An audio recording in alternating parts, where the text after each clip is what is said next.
जगात भारी मिसळपाव असं तर आपण ऐकलेलंच आहे, पण आता आपली मिसळपाव आहे ना खरंच जगात भारी झाली आहे. कारण शाकाहारी चांगल्या पदार्थांच्या यादीमध्ये मिसळपावचं नावसुद्धा आहे. तर मिसळपाव बनवणं एवढा सोपा आयटम कोणताच नाही, तुम्हाला सांगते. मी इथं सगळे मिक्स स्प्राऊट घेतले आणि ह्याच्यामध्ये आहे ना 2 ग्लास पाणी घालून, हळद घालून आहे ना कुकरला 2 शिट्ट्या होईपर्यंत हे शिजवून घेतले. त्यानंतर बघा इथे एक कांदा आणि नारळाचा तुकडा आणि टोमॅटो हे आहे ना असंच मस्त गॅसवर भाजून घेतलं.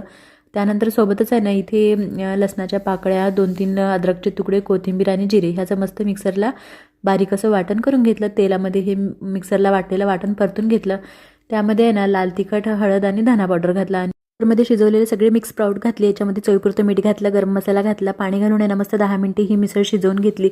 आणि तुम्हाला सांगते ही मिसळ टेस्टी तर होतीच आणि हेल्दीसुद्धा होती, कारण मी ह्याच्यामध्ये मिक्स स्प्राऊट वापरलेत.